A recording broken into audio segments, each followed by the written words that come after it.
Nah,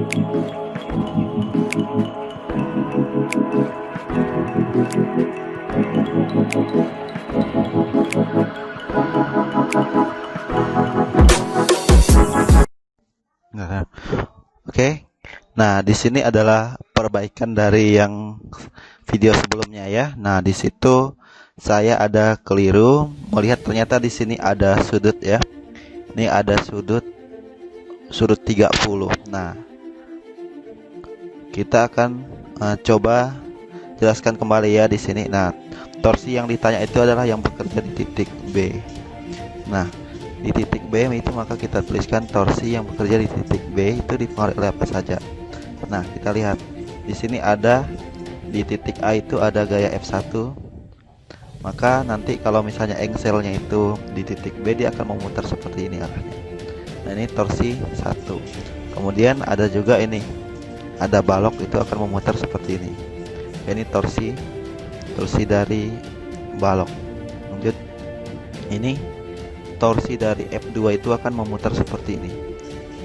Ini kan porosnya ya. Maka ini torsi dari 2 ya. Nah, kita akan memberikan tanda. Sekarang tandanya kita gunakan aturan arah jarum jam dan berlawan arah jarum jam. Sekarang kita perhatikan. Ini torsi 1 ini searah jarum jam. Bebas kita mau ngasih positif atau negatif. Nah, di sini saya akan ngasih positif. Maka nanti yang berlawan arah jarum jam akan dikasih negatif. Mana yang berlawan arah jarum jam? Ya, ini torsi 2 ya, berarti ini negatif. Nah, kita lihat torsi B itu adalah kalau kita putar ini berarti searah jarum jam, berarti positif. Nah, sekarang kita masukin di sini. Berarti yang terjadi pada engsel B itu adalah torsi 1 nilainya positif. Kemudian torsi B itu nilainya positif. Kemudian yang negatif itu apa? Yang negatif adalah torsi 2. Oke, ini torsi 2. Nah, sekarang kita masukin nilai yang ada. Nah, torsi kita sudah tahu kemarin bahwa torsi itu adalah perkalian antara gaya yang bekerja pada ulangan gaya ya. Nah, gayanya di sini torsi 1 adalah F1. Kita kalikan dengan L1. L1 itu dari titik dia bekerja, gaya yang bekerja sampai ke B ya. Maka ini panjangnya adalah panjang AB. Kita lanjut. Maka ini torsi B itu adalah yang ini. Nah, F-nya ini kita ganti dengan berat ya. Karena di sini nggak ada F. F itu sama juga dengan gaya berat. Gaya berat siapa? Balok yang warna ungu ya. Ini berat dari baloknya. Nah, kita kalikan dengan L-nya ya. L apa tuh? LBC ya. Dari balok ini sampai ke titik B ya. Namanya LBC. Kemudian kita kurangkan. Nah, torsi 2 ini berarti di situ F2 kita kalikan apa? Kita kalikan sin theta, kita kalikan dengan L-nya ya. Berarti L-nya itu dari mana? Dari D sampai ke C. Karena D ini titik dia bekerja dari gaya ya, F2 sampai ke poros yang ditanya itu ke B. Maka ini B D. Nah, masukin nilai. F1 adalah 2. Kemudian LAB itu nilainya di sini. Dari soal kita tahu bahwa panjangnya itu 1 di sini ya. Ini 1. Oke, ini kalikan 1, kemudian tambah berat dari baloknya ini adalah 2. Maka ini 2 kita kalikan jaraknya. BC ini juga 1 sini ya. Oke, 1. Kemudian kita kurang F2 itu nilainya 2. Kemudian kalikan sin dari 30 derajat. Sin dari 30 derajat itu berapa? Ya, kamu pintar sekali, nilainya setengah ya. Sekarang kita kalikan dengan LBD. Nah, di sini jaraknya 2 meter dari soal ya. Ini dari soal 2 meter. Kemudian di sini sudah ada 1, maka D ke B itu jaraknya adalah 1 ditambah 2 ini. Maka jawabannya 3 ini ya. Nah, kita operasikan matematika ini dapat 2. Ini juga dapat 2. Nah, ini 2 dikali setengah berarti 1 kali 3 3. Ini min 3. Oke.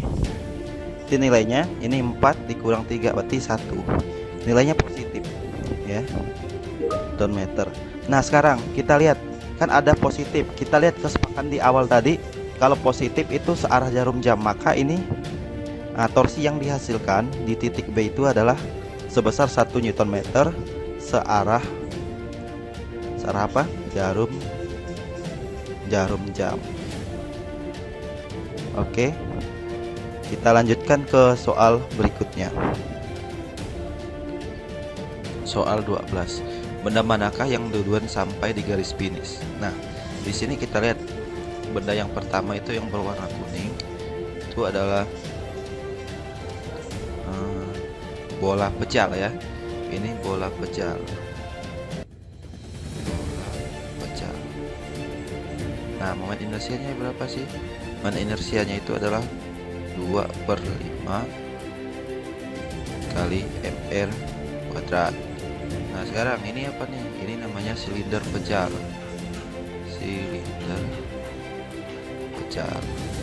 Nah, berapa momen inersianya? Momen inersianya adalah setengah r kuadrat. Dan yang terakhir ini apa?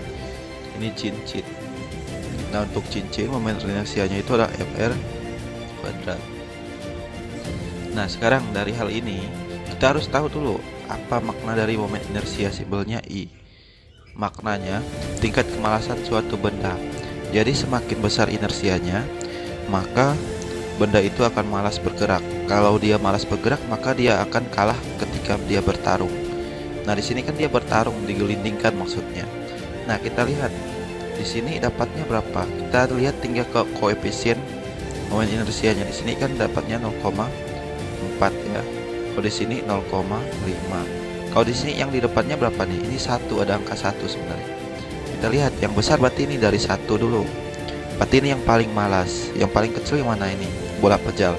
Jadi yang akan menang dulu sampai di finish itu adalah yang bola pejal, silinder, dan cincin. Itu urutannya ya. Lanjut. Soal nomor 13. Nah, soal nomor 13 ini tentang konsep kesetimbangan. Nah, dalam konsep kesetimbangan berlaku torsi yang bekerja di titik tumpu yang dimaksud itu harus bernilai 0. Nah, titik tumpu yang dimaksud itu adalah yang di titik B. Nah, jadi torsi yang di situ harus bernilai 0. Nih ya, di titik B ini. Nah, kalau misalnya di situ 0, maka torsi yang bekerja di titik B itu bernilai 0 ya. Nah, sigma, ini sigma ya, jumlah torsi yang bekerja di titik B itu harus 0. Nah, kita lihat torsi yang dihasilkan oleh apa saja. Pertama, batang itu ditarik dari pusatnya ya. Ini dia berputar seperti ini ya. Ditarik. Ini kan titik O ini adalah titik beratnya, maka batang itu akan mulai bekerja, semua beratnya tertumpu di titik 0 ini ya.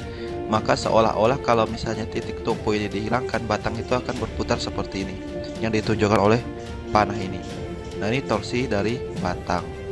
Kemudian ini torsi siapa?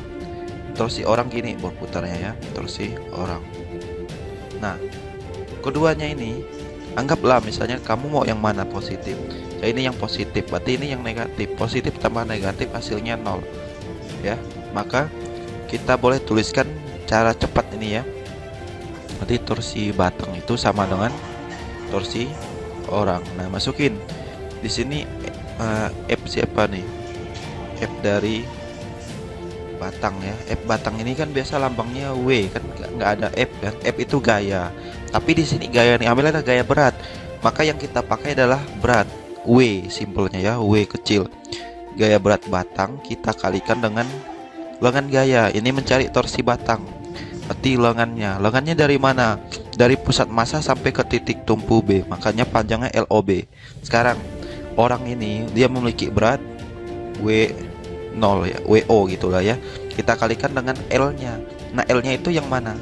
Nah, ini yang mau dicari jaraknya ini. Jarak orang itu sampai sejauh mana agar benda ini tetap setimbang. Maka ini LX sebenarnya. Ini LX, jarak titik tumpu ini sampai ke orang ini. Ini LX, kita belum tahu, ini yang mau dicari. Masukin nilainya. Batang ini memiliki massa berapa? Lihat di soal. Massa batang itu, balok itu adalah 40. Kita kalikan dengan 10. Nah, ini maksudnya untuk mencari berat. Karena untuk berat sendiri itu adalah M dikali G, massanya kalikan G. Massa itu 40 kali G 10, berarti ini yang Bapak tulis di sini. Kalikan LOB. LOB berapa? Lihat di data sini. Belum diketahui, tapi lihat dulu deskripsinya. Biasa ada di deskripsi. Diketahui panjang panjang balok AC adalah 10 ya. AC ingat itu 10. Kemudian panjang BC itu 4, berarti BC ini 4 ya. Panjang BC 4. Nah, ini kan 10, totalnya 10 tadi ya. Totalnya 10. Ingat, 10 kita bagi 2 sampai ke sini. Berarti bagi 2 karena ini titik beratnya di O. Berarti ini 10 bagi 2 itu 5. Nah, ini kan OC itu jarak O sampai C itu 5. Udah di BC itu 4, berarti sisanya berapa OB? Ya, 5 dikurang 4, jadi ini 1.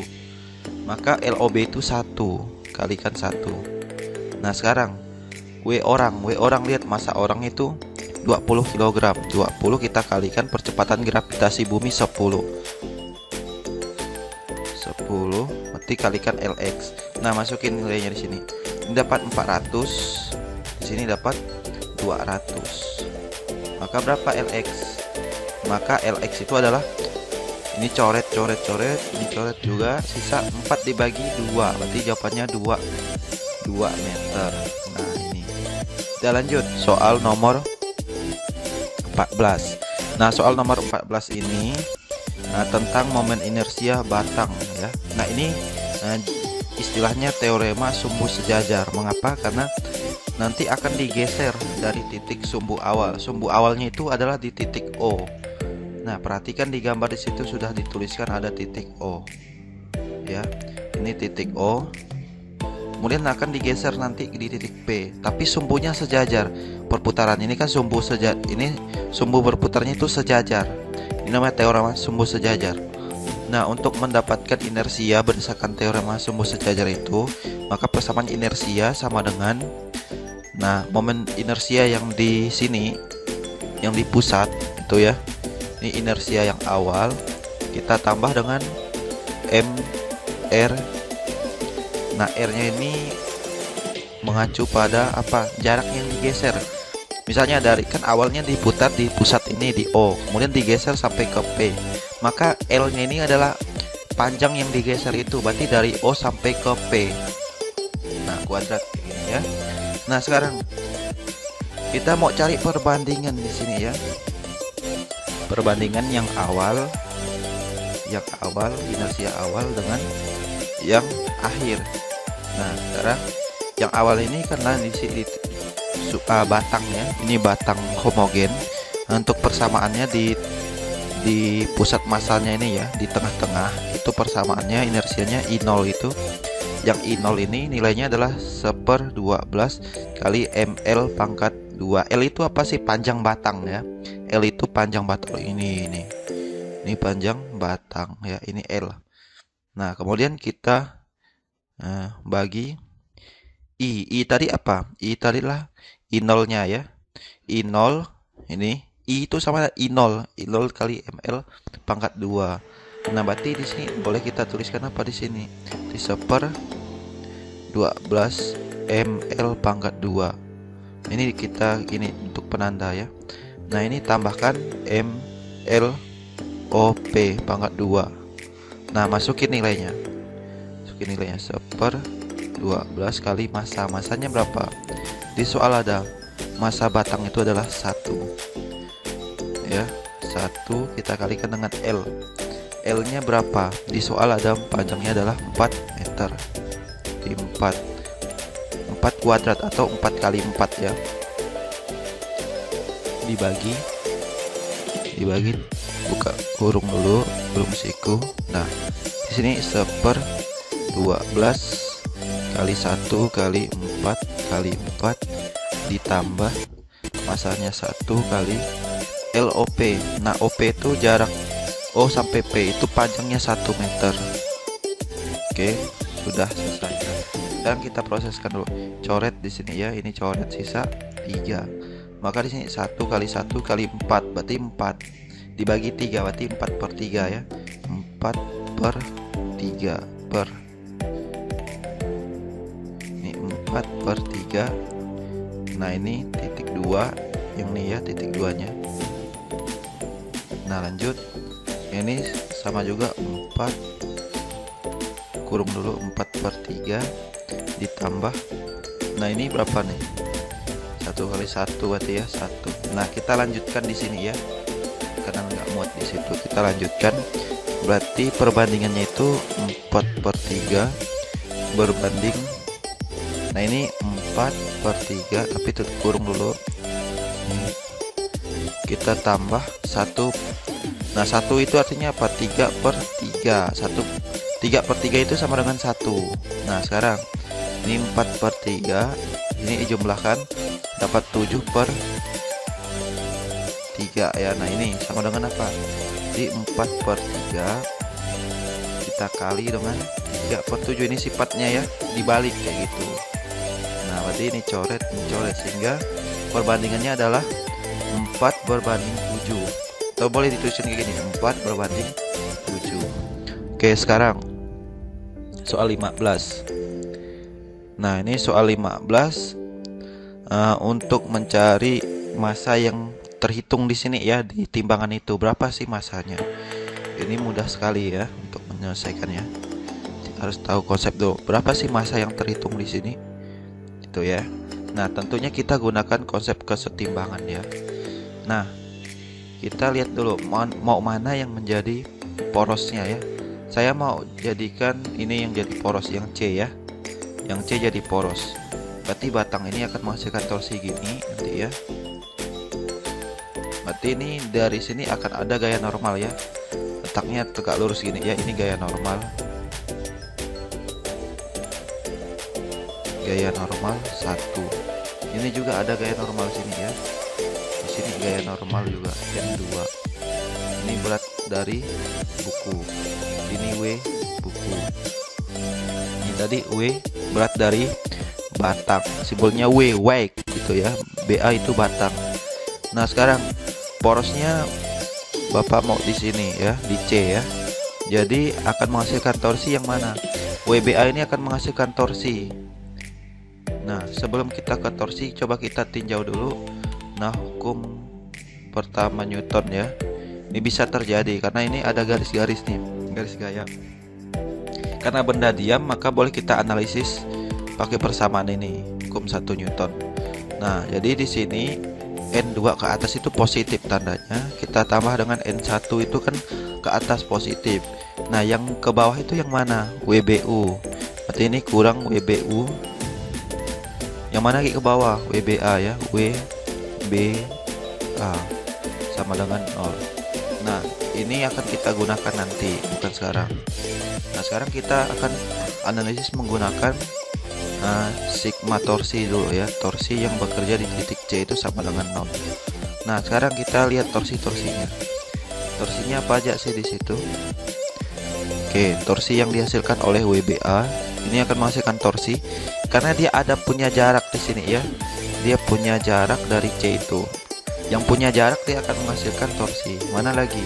WBU juga dia punya jarak dari C itu sampai ke B, dia ada jarak. Kemudian N2 juga. Nah sekarang yang ke bawah panahnya kita kasih negatif. Berarti yang ke atas yang mana? N2 positif. Nah N1 gimana? N1 nggak ada torsi yang bekerja di situ karena N1 ini bekerja pada poros. Ini engselnya. Bapak kan mau tadi engselnya ini kan di titik C kan? Nah itu jangan dituliskan di situ. Maka kita tuliskan di sini torsinya yang positif. Ingat tadi ya. Berarti N2 ini kan positif, kalikan L. L-nya dari C sampai ke A, berarti LAC. Ya. Kemudian kita kurang. Apa kurang? Karena ini tandanya udah min tadi ya. Maka di sini min WBA kalikan L-nya ya. Nah, kalikan L-nya. Nah, L-nya itu dari mana? C ke O. C ke O. Ini C, lihat lagi baik-baik ya, ini O. Nah, lanjut kita kurang yang mana lagi? W buku lagi. W buku kali L-nya. Dari C sampai ke buku, berarti LC B ya, LCB sama dengan 0. Oke, nggak muat di situ. Oke, nggak apa-apa. Nah, masukin nilainya. Oke, nilainya di sini N2 itu kan belum diketahui. Di N2 LAC itu jaraknya berapa? Kita lihat. LAC di sini AO itu 5, OC 5, berarti 5 tambah 5 berarti 10. Ini jaraknya 10. Kurang WBA. WBA berarti batang ya, berat batang. Kita lihat massa batang itu atau balok itu adalah 8, kalikan 10 untuk mencari berat, maka 80. 80 kita kalikan dengan L-nya. Dari O itu sampai C berarti 5 ya L-nya. Kemudian WBU, buku. Lihat jarak buku. Berapa sih jarak buku? Di sini kan 5, LOC itu kan 5. AB di sini udah ada, AB itu 2. Berarti BO itu berapa? Ini kan 2, ini 5. Biar 10. Ini kan 10 panjang totalnya. Berarti 2 tambah 5 itu kan 7. Berarti 10 kurang 7 berarti 3. Ini 3. Ini berarti 3 ya tadi buku itu. Nah, WBU tadi buku kan masanya 2 kg ya. Masanya 2 kg kali percepatan berarti dapat 20. Kita kalikan dengan L buku, berarti B sampai C tadi 7 ya. Dapat 7. 7 ke 8 ya, sorry. Buku sampai sana tadi dapat 8 ya, karena ini 3, ini 5. Dijumlahkan dapat 8. Oke, sama dengan 0. Ini 0 tadi ya ujungnya. Ini yang 0 kalau mau tahu. Ini yang 0. Ini sigma, ini yang kita jumlahkan, ini ini sigma artinya ya. Nah, sekarang masukin nilai. Ini N2 kali 10. Nah, ini pindah ruas semua. Nggak tahu pindah ruas lagi, ngulang lagi ya di materi SMP. Ini dikalikan dulu. 5 kali 80 di 400 ya. 400. Ini juga, ini 8 kali 20, berarti ini 160. Oke, ini N2. Oke, jadi ini dijumlahkan dapat 560. 160 kita bagi 10 yang ini. Dapat 56 Newton. Nah, ini sudah dapat 56 Newton. Sekarang kita masukin di sini. N2 56 Newton tambah N1. N1 itu yang mau dicari. WBU, buku. Mana buku tadi? Buku 20 kurang WBA. Nah, WBA tadi batang 80 sama dengan 0. Ini pindah ruas ke sana. Ini di min 20 min 80 berarti dapat min 100. Min 100 pindah ruas ke sana. Berarti N1 nya itu 100, kita kurang 56, berarti dapatnya 44 Newton. Nah, sekarang yang ditanya kan massa yang ditanya, berarti M1. Lihat dulu, M1 itu berarti N1 itu tadi di sini harusnya ya, ini terbalik tadi ya. N1 itu pada N2 ya, maka N2 nya bagi 10 itu untuk mencari massanya. Berarti N2 nya tadi 56, kita bagi 10 didapat 5,6 kg. Lanjut yang di sini, massa yang terlihat di sini berarti itu M2 ya, berarti N1 nya kita bagi 10, kita dapat N1 tadi 44, kita bagi 10 maka dapat 4,4 kg. Nah, di sini 40 yang warna putih ini ya, timbangan yang warna putih ini 4,4 kg. Tapi kalau yang timbangan yang warna biru ini itu 5,6 kg. Oke, mungkin ini waktunya sangat panjang sekali ya untuk penjelasannya. Nah, semoga pembahasan ini bermanfaat. Nah, Bapak akhiri, Pace Bene.